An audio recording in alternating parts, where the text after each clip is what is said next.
Now I'm going to talk about the program that many targets are put through. I'm talking about something very specific. Not all targets go through this. But the tools used in this program are used against virtually all targets. So, what is it? It's a program, a highly deceptive multi-year program. I call it deceptive because it often looks like something completely different. It might look like you've deeply offended someone who sent his entire social network after you, but that's not why it is. It might look like you're a victim of an extremely vicious and secret smear campaign, but that's not it either. Maybe you think the police are sending people after you, or maybe you think criminal gangs are harassing you, or maybe you think it's Stasi-like secret police messing with your life. Maybe you've read about COINTELPRO, and that seems kind of like what it is. What I'm talking about looks like these things, it might incorporate elements of some of these things, but it isn't any of these things. It's something that can be disguised as any of these things, but something different, something pretty new. Now, I don't want to downplay the claims of stalking at the hands of several people. Stalking by groups of people is something that happens. You'll hear about this sometimes. A man might take turns with his buddies harassing an ex-girlfriend. That's a thing. It happens. But what I'm talking about is something qualitatively different. It's not stalking. It's something else. What this is, in essence, is a virtually untraceable takedown program. It's very hard to fight, partly because the program looks a lot like mental illness, and partly because you're being harassed in ways that you don't want to disclose to other people. It's made very embarrassing on purpose. There are several possible entry points and several possible outcomes. Since it's highly psychological, how things turn out depend at least partly on the inclinations of the subject. Also, what I'm about to describe doesn't explain everything. There are other secret programs, which people on the receiving end of this program are very likely to be caught up in. And to make things more complicated, once someone gets taken down with this program, he might get enrolled in those other programs, things like weapons testing or medical experiments. If a target has been painted as crazy, the authorities can get away with a lot. And sometimes the program drives people to try to kill the people they perceive to be attacking them. I don't condone this, but I understand what's going through a subject's mind when he acts out this way. The whole process is threatening, it's infuriating, or humiliating, or a combination of the three. So here's the broad outline of the whole program. At some point, you're put under surveillance. You're not told about this part. It could be years before the whole thing becomes obvious. A pretty common entry point is at step 1. In this step, which is optional, you're presented with a credible threat. Someone or some group of people who has a reason to be after you. It has to be credible. This is your own personal false flag operation, which is going to send you on a wild goose chase for years, so you have to believe the threat. The most believable kind of threat is going to involve money or property. That's an obvious motivation, especially if the amount at stake is large. Certain kinds of conflicts, usually involving money or property, can be seen coming years in advance. But it doesn't have to start like that. It could be you get into an online argument. Somehow they find out who you are in real life, or so it seems. Or maybe you snub a person in public, and so on. Your imagination at this stage is your worst enemy. You're inventing explanations in your mind to explain how it all started. Just remember, things aren't what they seem. Another entry point, things can start here, is step 2. It's very disturbing even without an obvious threat. What I'm talking about are a series of psychological operations in which you're made aware that things are going on behind your back which are unfavorable to you. It could be minor stuff, like evidence someone's coming by your place when you're not around. Again, your imagination runs wild. If you entered the program at the previous phase, you're obviously going to connect those happenings to the patsy you were provided with in the first phase. Around this time, you're also going to be made aware you're under surveillance. Someone might casually mention very personal details taken from your private activities just a few hours beforehand. Again, your mind makes the connection. Here's a great example of what I'm talking about. Let's say you go out to the porch one morning when you wake up and see an empty styrofoam coffee cup on the top step. This happens several mornings in a row. Obviously, someone is coming to your house every morning and leaving a cup there. One morning you decide to get up really early and see if you can catch them. You check the porch and there's nothing there. Oh well, so you do some chores, then you head out for the day and your heart stops. There's a styrofoam coffee cup on the roof of your car. That's an example of sensitization. You've been made aware that the coffee cup in this example is significant. Sensitization of some sort is going to happen during this phase, so you're made aware that messages can be sent to you non-verbally with subtle cues in your environment. At this point, you've been made aware of the fact that you're being watched, and someone or some group of people is messing with you. Stuff is happening behind your back. Another thing that can happen behind your back, gaslighting. Objects aren't in their expected places when you look for them. And finally, you're made aware that large numbers of people are interested in keeping tabs on you. Quite a few people. You're getting vehicles that show up wherever you go, or people who show up on foot wherever you go. Step 3. Now a new, very threatening message is sent. Large numbers of people. This is a message that's being conveyed to you. It's only a message, but it's very convincing. Are not only keeping tabs on you, but they're watching you and don't like what they see. This is going to be hammered home with a handful of exceptional episodes, demonstrations of hostility which seem very sincere.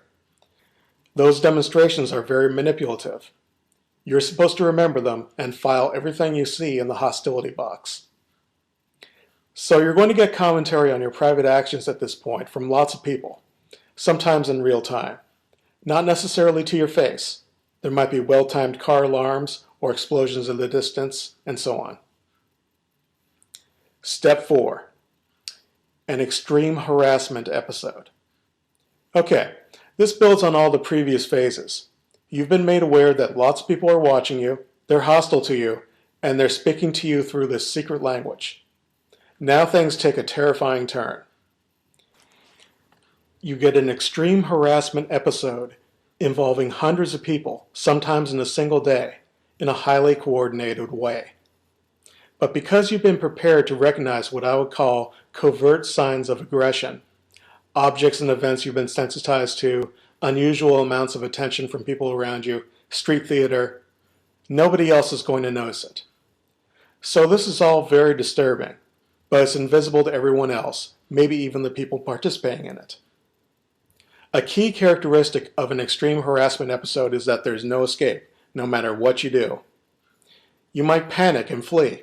People will follow you everywhere. They'll be in your face no matter where you go. You might check into a hotel to get away from it all. People will check in next door almost immediately, and your neighbors will harass you all night. Another key characteristic is betrayal. People you trusted, who didn't previously participate, will join in. This is all very memorable. No escape. Everyone's betraying you. You're supposed to internalize that.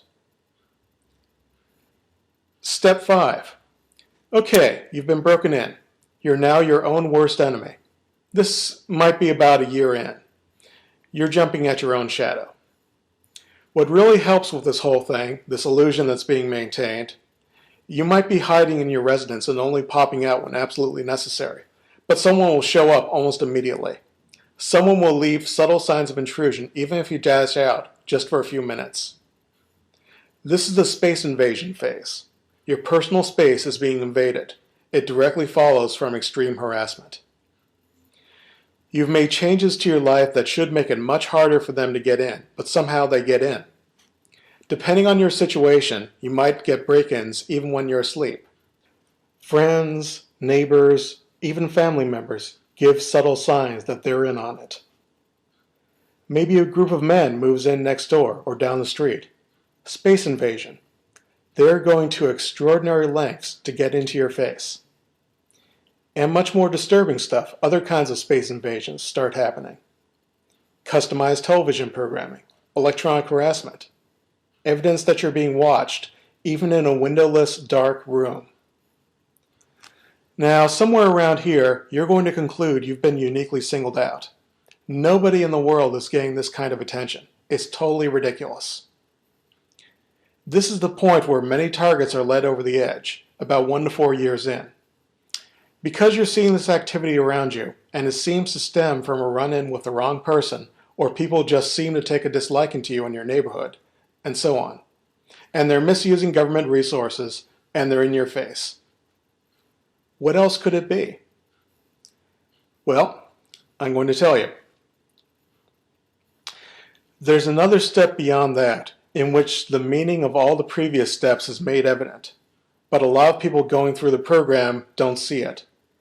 I'll be getting to that after I put those steps in context. If you're going through this process and you're still at the point where you're trying to gather license plate numbers, or catch people in the act of breaking in, or trying to find a lock they can't pick, or trying to figure out what group everyone belongs to, or trying to learn how they're communicating, I'm going to break the bad news to you. You've been brainwashed. Brainwashed people don't know they've been brainwashed. There's no explanation I can give you that's going to snap you out of it. It's so real. In fact, explaining things in terms of the familiar might actually help cement your brainwashing. The only way I know of to break brainwashed people out of their brainwashing is to confront them with propositions that can't be considered without questioning perceived reality. When you start questioning the world around you, you're on the road to recovery. The first thing I want to do is point out that this whole thing, what I've described so far, is a lot like a magic trick. There's a couple of ways, actually, in which it resembles a magic trick. First, appearances can be deceiving. An analogy I like to use is the stage trick where a magician saws his assistant in half, or rather, that's how it appears. You've seen this, right? Well, when you see that kind of magic trick, you don't go running to the authorities to report an attempted murder, do you? Because if you did, you'd be laughed out of the police station. No, you think, oh my, that's so very clever, how did they do that?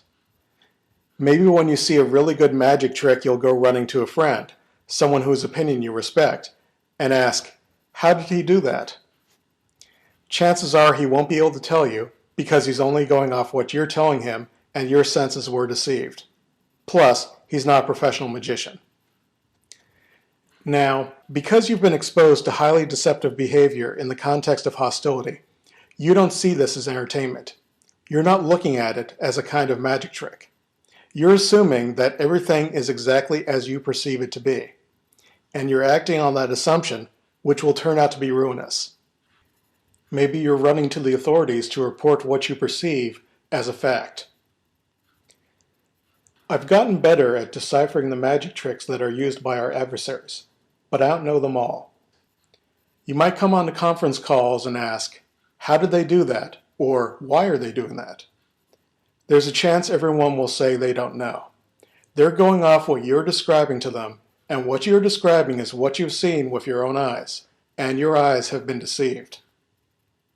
To see through a magician's tricks, you have to adopt a particular kind of mindset. That brings me to the second way in which the whole process resembles a magic act. In the steps of the program I've gone through so far, if you've been through those steps, you're probably nodding your head. Oh yes, that's what they did to me too. And that's the trick. In describing those stages, I was focusing on what you were focusing on. This idea that there's an objective reality, which you're watching and reporting on, in which all these things are happening which pertain to you.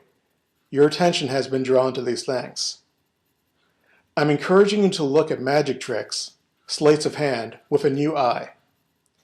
When a magician is doing something tricky right in front of your face, there's going to be a distraction. One of his hands will be going through complicated motions, for instance. All that showmanship, all the patter, it's intended to keep you focused on a distraction while the real trick happens elsewhere.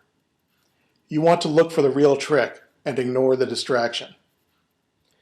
Instead of focusing on all the details of your environment, maybe you should pay attention to yourself. How much of this are you doing to yourself? Think about all the stress you've been through. Is the stress causing you to see things around you in a different way? Review the entire program. Instead of focusing on what they've been telling you, that you're guilty of something, or that your actions are hateful or ridiculous, or that lots of people are watching, or that you're in great danger, focus on how you're being manipulated. Look at the messages you're being sent, not individual episodes, but the big picture. Like, let's say you frequently overhear neighbors saying nasty things about you. Rather than focusing on those things, focus on the message. You're being told your neighbor has it in for you. Someone else, the person or organization that's running the whole thing, is sending you that message and messages like it. Those messages are very believable. You wouldn't believe that someone else, a third party, was counterfeiting those messages. It's why the whole brainwashing process is so effective. Once you start paying attention to what kinds of provocative messages are being sent to you, you can start resisting the psychological manipulation. Of course, manipulation is generally only effective when it's disguised as something else.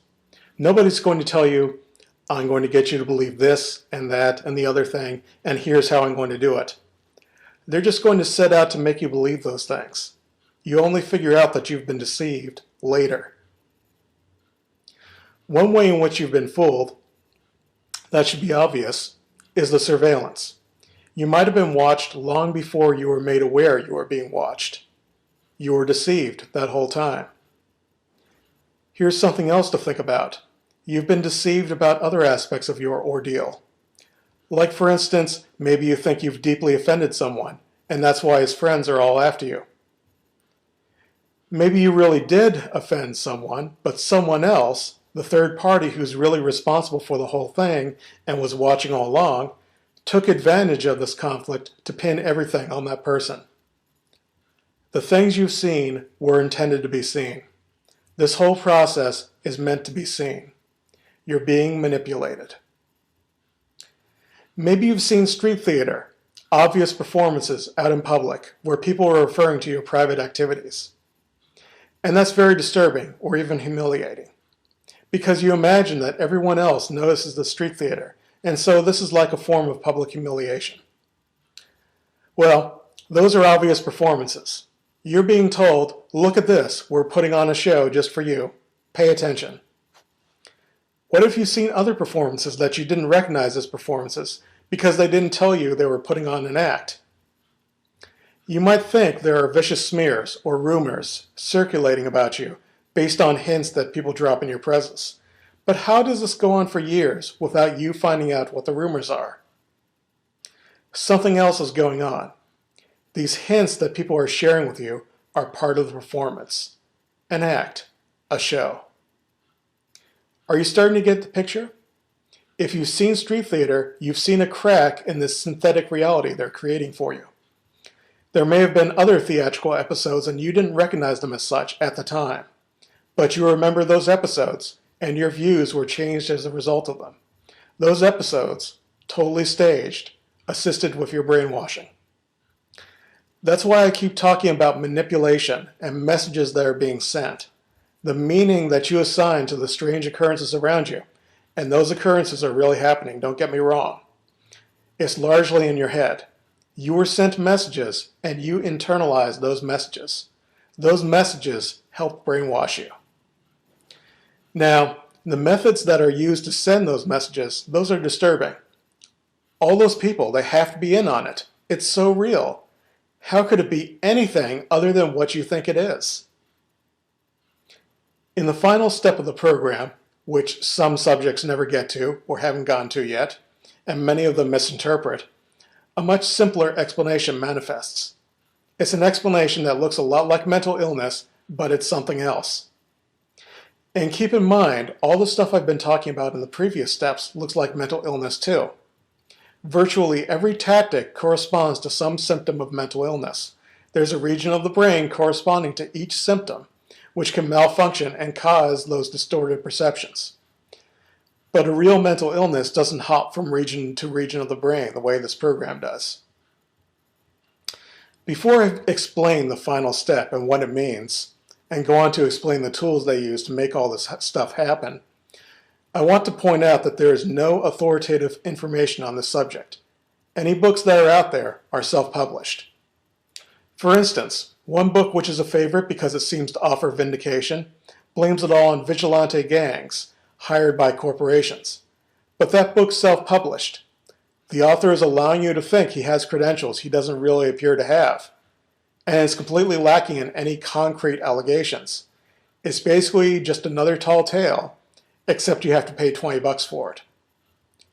All the books out there on the subject and related matters are based on hearsay and speculation, or even flat-out lies.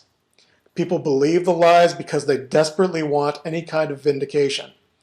As long as the author seems to have credentials, they'll swallow any story that seems to match what they're going through.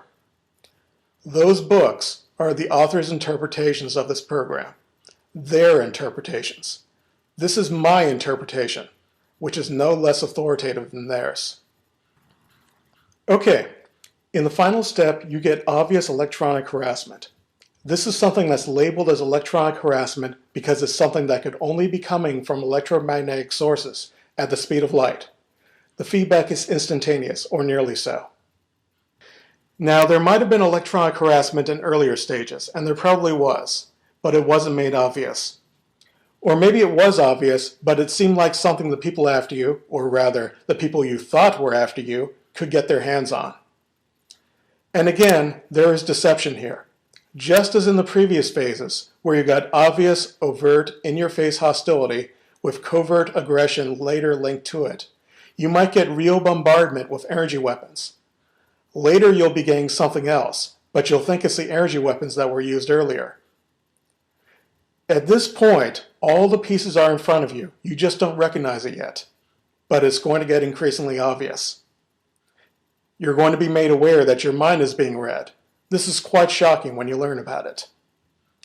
Unfortunately, it seems, you're not allowed to know what's really happening until you're completely broke. There's a reason why everyone complaining about these things is destitute, or nearly so. That's something I'm going to get into a little bit later when I talk about the purpose of these activities. You're also going to learn about mind-invasive technology. And again, this is something you only learn about on their schedule. You learn it because they're allowing you to know. Now, the tools of electronic harassment you've heard about on the news in the past few years, the non-lethal weapons, those are actually more advanced than mind-invasive technology based on implants, for instance. Experimentation with electronic mind control goes back to the 1950s with civilian researchers. They were doing amazing stuff more than half a century ago. The non-lethal weapons are relatively new. You could say, oh, but there's all kinds of secret stuff the military planners and intelligence agencies don't let us know about. There could be even more advanced stuff out there. Or the non-lethal weapons might have been around for a much longer time. I'm not going to disagree that the official timelines for the deployment of non-lethal weapon technology are questionable. But then, so are the official timelines for the deployment of electronic mind control technology. Someone with the ability to send electrical signals to your brain can pull off a pretty convincing imitation of God.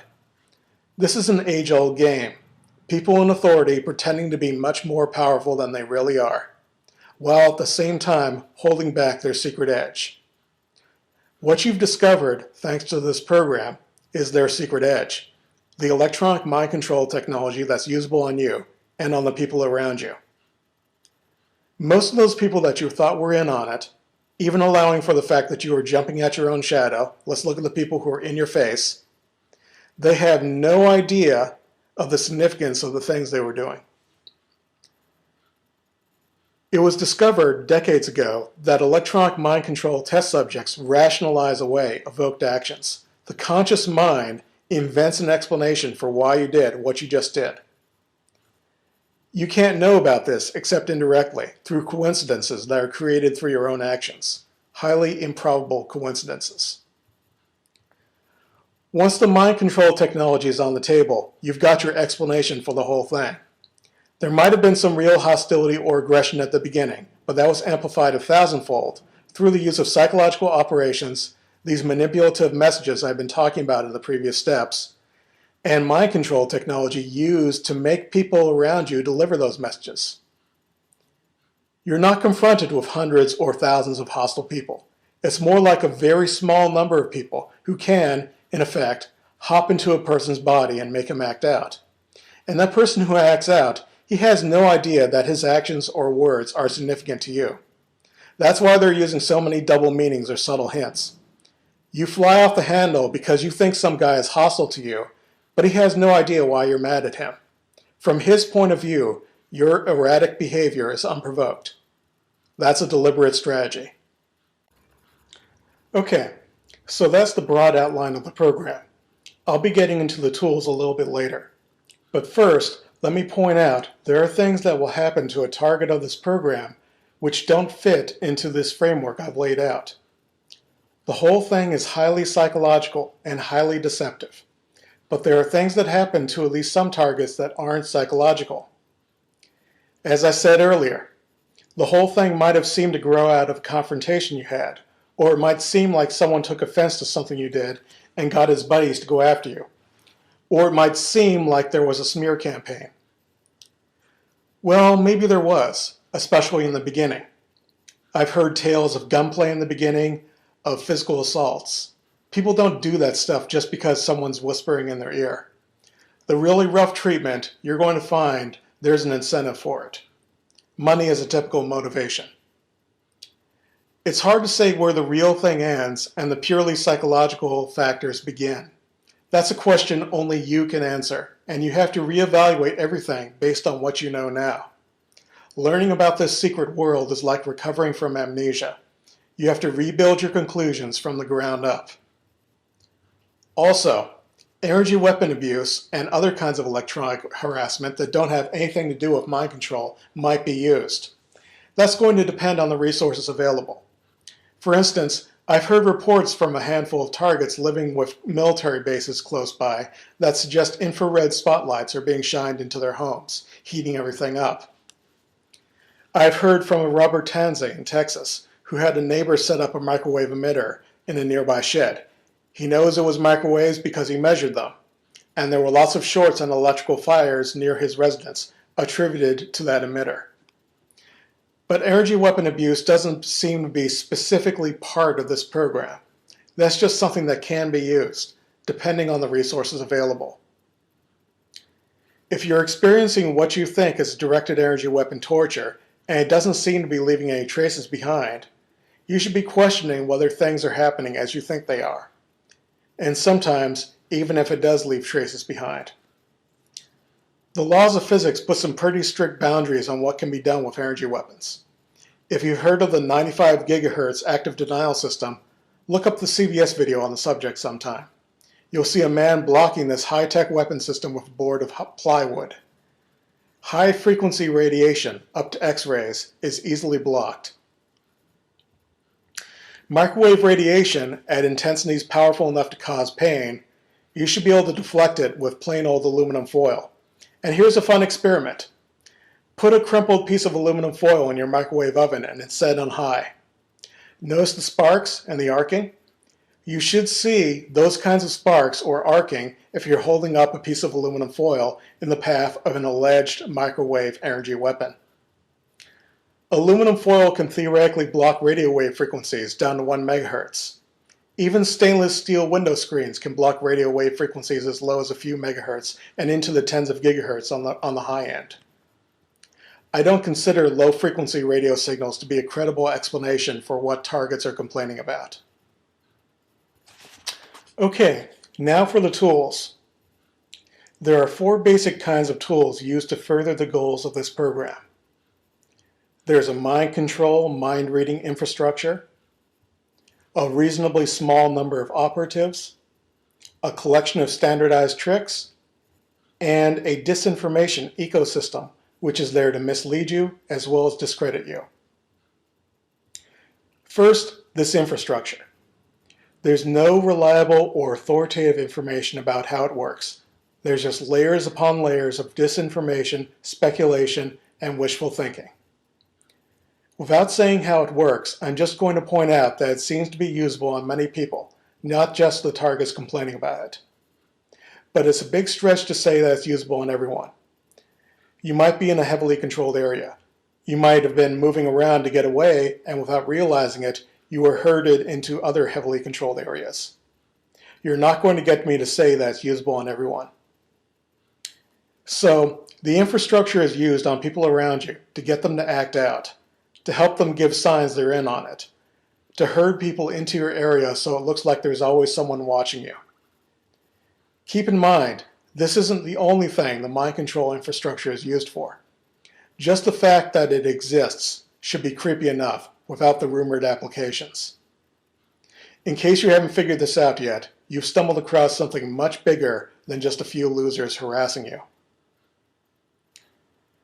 Okay, there's also going to be stuff that happens which can't be pinned on mind control.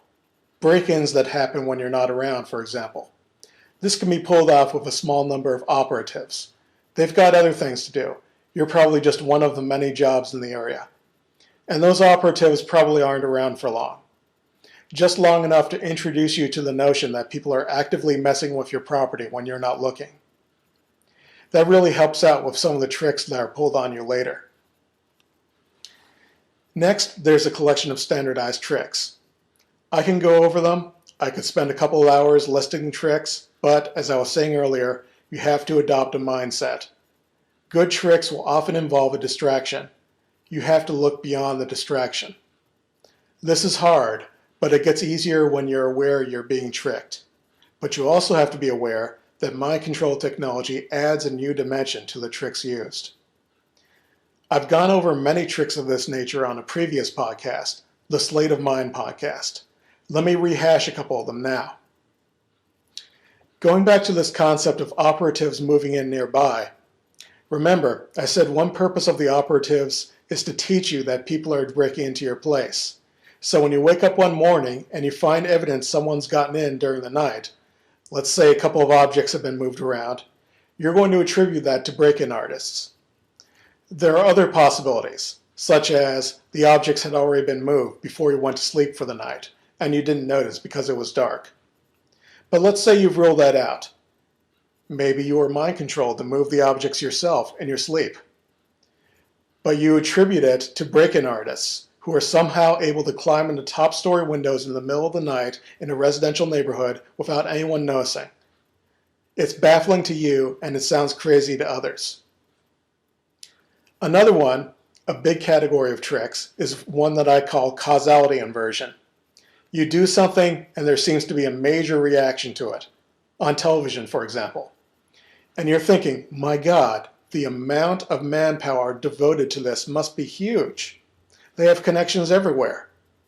But no, your handler had advanced knowledge of this major event and made you act it out in advance using mind control technology. Another one that I just dissected recently, this idea of energy weapons that seem to act like lasers, burning the surface of the skin with precise placement, but can somehow penetrate through walls in a windowless room and can track you even if you try to escape. Now, this shouldn't be possible, but there's a couple of explanations. The first is that you were actually burned some time ago, painlessly, and then mind control technology was used to give you pain in that area of the body. The second possibility, do you know how secure your living quarters are? Are you sure nobody's getting to you at night? Because what could be happening is, maybe there's some metal granules or particles that have been injected under your skin where the burns are going to appear. Then they just send a relatively low-power microwave beam into your residence, which the rest of your body doesn't really feel. But it superheats the surface of those metal particles. Read up on the skin effect. So, the microwave beam goes through the wall and hits a wide swath of your body, only superheating the portion of your body where those metal particles are, burning your skin in a precise pattern.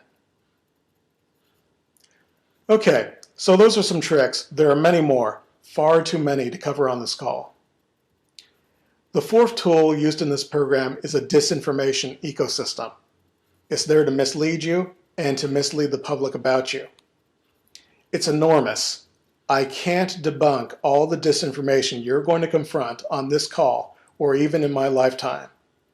That's because one of the biggest sources of disinformation is you. Disinformation spreads because it gives people something they want. What targets want is official acknowledgement of their problems, vindication. So they're going to spread anything that looks like an official source, anything written by someone who looks like an authority, anything that looks like it's talking about their problems in a credible way. There is no reliable, authoritative information about these matters. You might think there is, but no. All that's out there is speculation, flat-out fabrication, and the testimony of targets like you who have gotten their information from the least trustworthy people in the world, their handlers. You're going to see targets used to scapegoat other groups, to pin the blame for these operations on other groups.